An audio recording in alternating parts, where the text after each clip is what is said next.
It's time now for County-Wide, a special presentation of Yavapai Broadcasting News. Join Paul David and Brad Miller as they talk with our community's leaders, newsmakers, and people in the know. You'll hear about the hot topics that affect all our lives here in Yavapai County. And now, here's today's County-Wide. Well, good day, everybody, and welcome to the program. Again, it is County-Wide. Brad Miller with you. And we're happy to welcome into studio today a first-time guest from the Chino Valley Fire District in Chino Valley, Fire Chief John Ginn. We're going to talk about a number of things today, including just last week, a fire in the Paulden area. It did claim a life, and investigators, fire, and police continue to look into that one. But we're going to talk about the fire coverage areas. There's been, in our area for a number of years, in many fire districts especially, some questions about how that works. Is my house covered if there's a fire? Is it not? What's the difference, and how do I amend one way or the other? And the Chief's going to talk a little bit about that today. So Chief John Ginn, we say hello to you, sir. Hi, thanks for having me. Good to have you here. Happy to have you come visit with us. It becomes a very complicated question very quickly, but I want to kind of start with the fire in Paulden last week. Okay. There was a fatality. A man lost his life in that fire. The destruction was so severe that it sounds like your guys have even had trouble even figuring out exactly what happened. I mean, the house was gone. Yes, it was totally engulfed when we got there. And yeah. There was some indication at first, and I want you to help me with this, because we kind of got, in talking with law enforcement early that day, that kind of fog of war was going on as the news leaked out about this tragedy, but that this home was in Paulden, I don't think right in town, but help me with that, where it was, and was it within your jurisdiction within the Chino Valley Fire District? Yeah, the town of Paulden doesn't really have any town boundaries, so it was kind of in the middle of what is considered Paulden. Okay. It is outside of the fire district coverage area. There's a couple of sections right in the middle of Paulden that have a high-density housing area that are not covered by the fire district, and this house kind of fell into that area. Okay. But you guys were there? Yes. When the call came in, the first call came from a person that said, you know, we're looking out our window, we see this huge bonfire. It's southeast of our location. And so it was kind of unclear if it was in our district or out. So we went ahead and sent a truck to make sure what the situation was. You see a fire you went to. This is like 1:30 in the morning or something? Yeah, approximately 1:30. Real early, okay. And when you got there at the time, was there any indication that there was someone inside? When we got there, I was the first on the scene, just ahead of the sheriff's office. And one of our captains, Captain Harris, took a picture actually of the fire that when he got there, and it was fully engulfed. The roof was mostly burned off. The front of the... this was a mobile? Yes, a double-wide mobile home. Okay. And so it was pretty obvious that if anybody had been in there, that there was not any chance of saving them. Time you got there, the thing was really burning? Yeah, it was completely engulfed in flames. Okay. When, in any occasion, including this one, when you roll up and you see, here's where, you know, I don't know how you do it, 50, 80%, I don't know how you do that, but very, very involved in fire. What do? Do you try to put it out anyway, or? We got there, again, weren't sure. We have some contracts in that area. Weren't sure if it was a contract because the address was obviously burned off the house. Right. So we went ahead and deployed a couple of lines, protected a garage that was there and tried to protect it, and put some water on the fire, but it was well consumed. Gotcha. Most of the damage was done. So keep it from spreading to the other structure and those kinds of things. Okay. I want to stop right there in the whole thing, because I think that's where some of the criticism starts to melt into this. It sounds, from what you just said, the contract and get the home address and stuff, I think some people are thinking, oh my gosh, we have to look and see before we turn a hose on this thing. Is it covered? Is it that convoluted these days? Help me with that. Help me understand that. Well, we have, in our map books, we have the contracts listed. The dispatch center has our contracts, but you know, some of the addressing is not real clear. It's real controversial as to what's in and what's out sometimes, especially in the middle of the night. And so we've always tried to err on the side of safety. If we're not sure, we try to send a truck and make sure what's burning. Let me play devil's advocate. Some people are going to say you're a fireman, it's on fire, you put it out. Cut and dried, that simple. Person in it, dog in it, whatever. That's how it should be. And you're going to help me understand why it's not that simple. Well, I'd like it to be that simple. Sure. We like to fight fire. We'd like to put out every fire, but there's district boundaries, just like fire district boundaries are similar to other boundaries of schools and counties and stuff, and so people inside those boundaries are paying for the services. People outside the boundaries are not, and so we have to be real careful when we provide services outside the boundary, because the people inside are expecting if they call 911, we're going to come, and if we're tied up on an out-of-district fire and we don't come, they're going to be real upset with us. And to me, that's the rub, and that's where it starts to get into a funny thing. Like you said, in the perfect world, you could be everywhere at once, and you guys know better than anybody else that just isn't possible.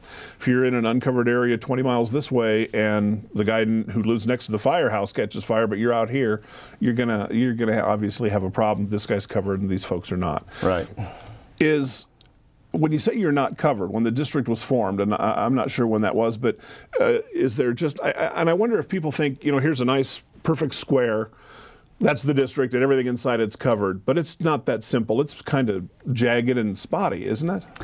Our boundaries are very jagged. Most of the things inside, are covered pretty well, but I mean, as we go around the outside edge of our district, it's quite jagged because of the way people can get into the fire district. One is we annex a large section of the district. That's done by a petition process, having 51% of the property evaluation come into the district, and the people that own that signing the petition, and 51% of the owners signing the petition. And that's nice because you can get a big chunk. Other way is if your property touches part of the fire district, you can do a single parcel annexation by just coming into the fire district and signing. Now, was this where, I think it was maybe a couple of years ago, you were able to kind of use streets? Maybe I'm saying it the wrong way, or maybe it was a different district, but where fire districts faced with this problem, and it's not just you guys. We've heard from Central Yavapai did a show with us in the last year or two about this very issue, and people scratching their heads. Camp Verde, Montezuma, Rimrock, I know, have all these issues, especially these rural areas, where you were kind of looking for ways, kind of struggling with homeowners to try to kind of bring everybody, in alignment. Have there been any in the Chino district, let me ask you this, any annexation efforts that have failed, that have been turned away by voters? Yes, we've done 3 different annexation efforts in some of those areas out there, and they've failed. And part of the reason is there's so much vacant land in between the homes is that a lot of the people that own those properties go, well, I don't really need a fire district, it's just bare land, and I don't want to really pay taxes on that. And so we've had some of those annexation efforts fail because of that. Okay, that one I can kind of see. Help me understand a guy who builds a new home and he doesn't want fire protection because he doesn't want to pay the, what would it be for a year, to be taxed by your district for a year for, say, a 3,000 square foot home, big old house? It would depend on what the county evaluates it at. Or ballpark, I mean? Probably about $1,200–1,300 a year. Okay, $1,300 a year to have fire protection and the peace of mind that comes with it. To avoid that, wouldn't your homeowner's insurance say, well, you're not covered in fire, and end up sticking you anyway? I just don't get that. I'm not sure how all the insurance companies would look at it, but some of the insurance companies call us and say, is this property covered or not? And some of the insurance companies just ask, how close are you to a fire station? And so you get the answer, oh, I'm a mile from the station, but you're not covered. But you're not, they don't know that you're not covered. Okay, so it sounds like there needs to maybe be some work with insurance. Yes, definitely. There's a lot of heads on this Medusa that have to be cut off before this problem's going to be fixed. We'll talk more. Good conversation with Chief John Ginn, Chino Valley Fire. A short break, and it's countywide. We'll be back right after this.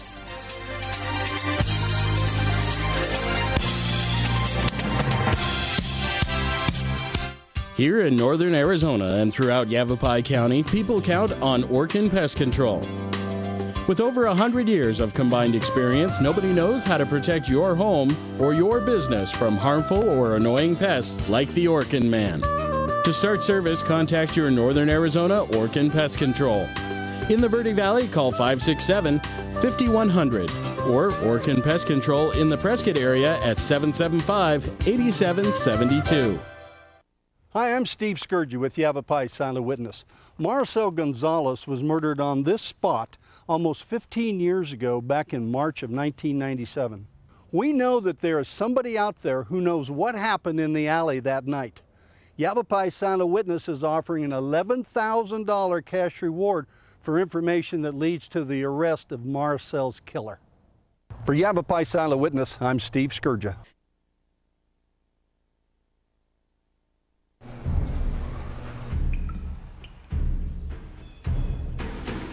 The pain will not control us. It will never break us, define us, or keep us still.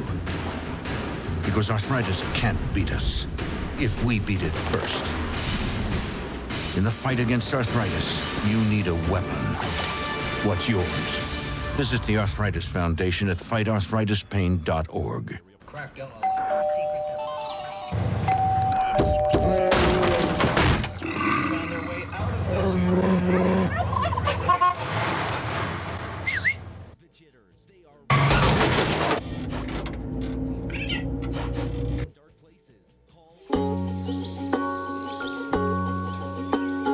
Getting closer to nature can get you closer to your family.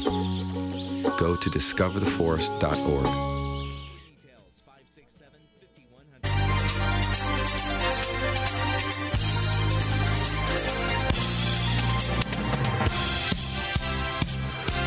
Welcome back to the program. It's Countywide, and again, our guest today, Chino Valley Fire District Chief John Ginn. We're talking about fire protection, all the issues that go along with that. A couple of fires in the Chief's district here, not in recent history, that this issue has come to the forefront on. We talked a little bit, when you mentioned the annexation in our first segment there, if there's a vote, you said there were some annexation efforts that were defeated by voters. Say it was a 60-40. I'm in the 40. I voted yes, but I lost. You're not going to lump sum me and my neighbors in. Could I come to you as an individual homeowner and become covered? Yes, a lot of districts provided an opportunity to do contract service, and Chino Valley Fire District does that. Okay. Allows a homeowner to come in and we'll provide them a fire protection contract that covers both fire and medical coverage. Okay, but no, there's going to be parameters. I mean, you're not going to get some guy from Sedona that says, I'd like Chino Fire to cover me, obviously. Geographically, does it have to be in a, or how does that work? We go out and inspect everybody that asks for a contract. We make sure that there's good road access, that the house is addressed correctly, that we can get there in a reasonable amount of time. That you can give them their money's worth. Yeah, and some people are forced to get a contract due to maybe a mortgage situation or building requirements by the county. And so we've provided a couple of contracts to people that probably won't get any service from us, and that's going to do them a lot of good, but they've had to have a contract to get their mortgage. But we do spell that out in the contract that you're 40 minutes of a response time from our closest station. Okay. That was my next question. There's going to be, in that sense, I guess, different, I don't want to say levels or degrees or measures of a contract, but I guess there kind of are, especially when you talk about time frame, response time. Well, we can't have a station 3 minutes from every property, but, and we try to let people have a contract if they really need it, but in reality, we can only do so much with the equipment. The roads, most of the roads in a lot of those areas are unmaintained. Sure. Winter weather would cause us not to even be able to get there. Long response times obviously takes its toll. If a fire doubles in size every minute, then if we've got a 30 to 40 minute response time, there's not going to be a lot to save. Big problems. When you build rurally, I guess these are issues that you really need to be thinking about when you're, I mean, a lot of people, houses are, is there enough room? Is it cosmetically appealing? And maybe we get ahead of thinking about, if I have a fire, what's going to happen? So many people move here from areas where this isn't an issue, and so they don't even think about it. They just think it's automatic that we're covered by some sort of fire service. Well, let's talk about that, that whole kind of the real estate end of it. I think there's a law in Arizona, I think I'm saying it correctly, if someone is murdered in your house and you're going to go buy it, that's to be disclosed. You're supposed to be told that. Not so with fire coverage. The realtor isn't obligated, am I right, to say? Yeah, there's not a disclosure requirement by the realtors or the homeowner. There's both a realtor disclosure form and a homeowner disclosure form, and neither one of those forms requires fire department disclosures. Well, and then it goes back, balls in your court, buyer beware. And again, like you indicated, not too many people, or maybe not enough people, think about that. We're trying to get that changed. We're going to be talking with our representatives in the legislature to see if we can get that changed on the disclosure forms, that it has to be disclosed. Is that right? Has that run up the flagpole at all yet? I mean, is there any we've sent an email into both Karen Fan and Andy Tobin. Okay. And both have some interest in that. Well, it seems like a positive. I mean, it's hard to find a downside to that, maybe for the buyer. But I guess the message would be, if you're buying a house, relocating, that's one of the first questions, rather than maybe a question you don't ask at all. Might be one of the best ones to ask up front. Be definitely nice to know how that situation goes. There was another fire in the district here, I think in January or earlier this year, that was a similar thing. It wasn't a fatal, thank heaven, but again, the home was outside the district. Can you kind of walk me a little bit through that? Yeah, we got a call from our dispatch, or somebody called 911 to our dispatch center and gave an address. It was the homeowner that called, said that her house was on fire, gave the address, and that everybody was out of the house. Okay. And in that case, since we knew there was no life safety and we knew that the house was out of our district, we did not respond. Who makes that call? Does dispatch say, oh, I can see on my chart they're not covered, it stops here? Or how does that go? If it's obvious that it's not covered, it would stop at that level. They don't even call you the firehouse? Right. If there was a question about it, they would call the battalion chief that's on duty, and he would make the call. Okay. Okay, got you. If there's, I'm sorry to do this to you, Chief, the ifs. Everybody can say if, everybody can second guess everything, but unfortunately that's kind of what's going on, and that's why I think we want to, you were interested in coming and helping us understand these issues better. Everybody's out of the house, so we know that. That's going to be a big one. If that had not been the case, we can't find little sissy, you guys are going to go. We want to go. Okay. We don't want anybody to die if we have a chance to save them. Of course. And dispatch knows that. Yes. So that's how that system works. I'm going to ask you about pets. Pets are part of the families to a lot of families. Every human is out of the house safely. There's 2 dogs unaccounted for. I will never risk a firefighter's life for a pet. Okay. And I think people should realize understand that some pets are people's children, but I cannot risk a firefighter's life for a pet. Right. And it seems people would understand that. All right. Chief John Ginn is our guest. We need to take another break. We'll go ahead and we'll do that. We'll pause. It's countywide. Chino Valley Fire Chief John Ginn, our guest again today, and we'll be back right after this.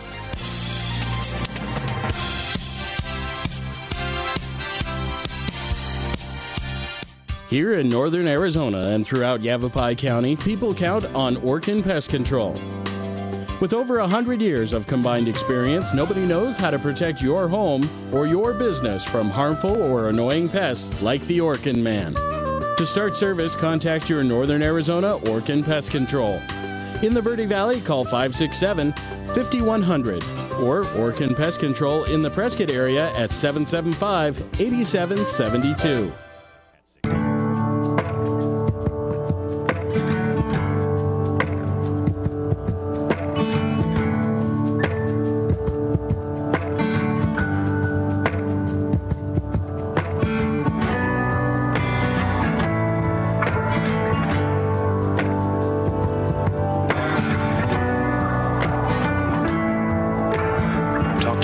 About the dangers of prescription drug abuse. The partnership at drugfree.org.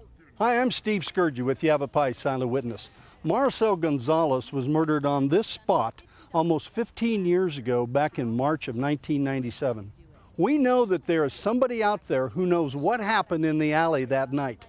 Yavapai Silent Witness is offering an $11,000 cash reward for information that leads to the arrest of Marcel's killer. For Yavapai Silent Witness, I'm Steve Scourgia.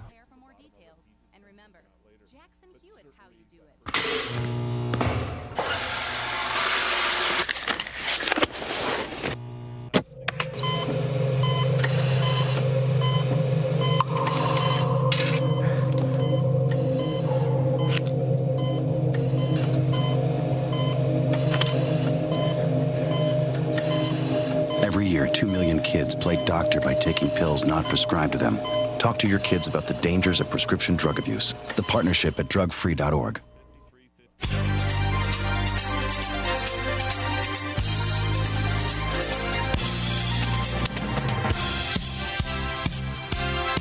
We come back to the program again countywide. We thank you for joining us. Chief John Ginn, Fire Chief Chino Valley, and talking about fire protection and just all of those things.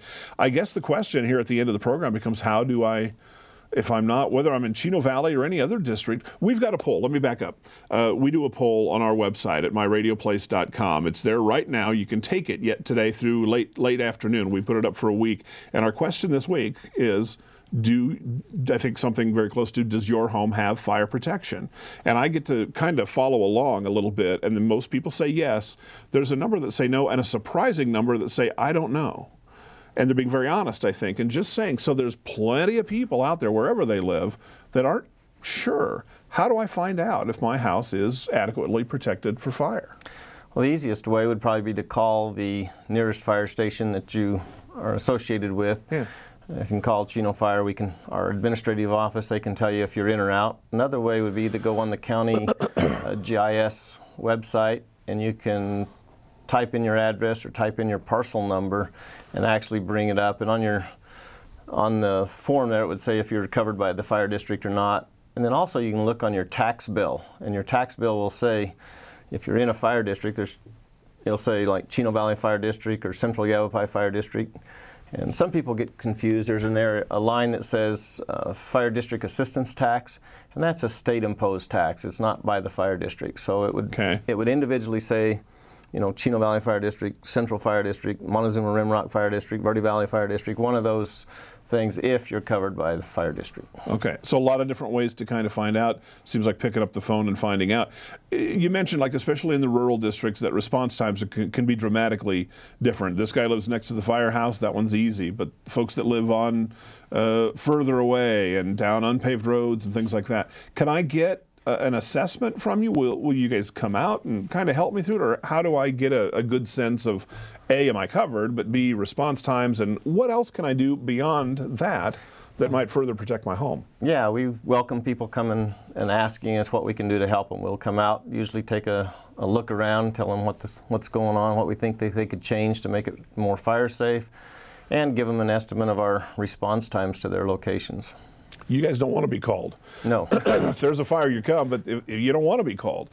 We talk a lot about sprinklers and new construction and new rules and laws and things like that. I know to retrofit a house is almost, I don't know if anybody who's ever done it, cost prohibitive. But new homes, Chino, for a time, like a lot of Yavapai County, there's a lot of new construction going on, maybe slowed down now. But are new homes putting sprinklers in? Not very many. Is that right? In Chino, probably the only ones that have put them in is those that have been required. Is that right? Yeah, and I guess it's a cost thing, I suppose. Yes, I think some of it's cost, and some of it's just lack of education of the benefits of the sprinkler system. Yeah. You know, sprinkler systems are there for life safety, to get you out of the house alive, not necessarily to save the house. Yeah, there you go. And I was wondering, as we talk about the fire protection, if it sounds like it's a non-issue because it's just not kind of widespread enough. If sprinklers in my home think, well, I don't need to have fire coverage because I've got the sprinklers. I don't imagine you'd want to argue that way either, huh? No. Yeah. I mean, most fires are put out by the sprinkler system. Yeah. That's unless the sprinkler system fails. Yeah. There's always one thing. There's no certainties, and that's why we have police and fire and all of our public servants and safety officials out there. If you need to find out whether you're a Chino Valley customer or resident or wherever you live, contact, as Chief said, your local fire protection agency. Look through the county. A lot of different ways to find out if you're covered in your home or business, and how well you're covered in your home or business. Chief John Ginn, Chino Valley Fire, we thank you, sir. Well, thank you. I really appreciate the opportunity to try to help spread the message. Good to have you come in and join us. It's Countywide. We'll see you next time. This has been Countywide, a special presentation of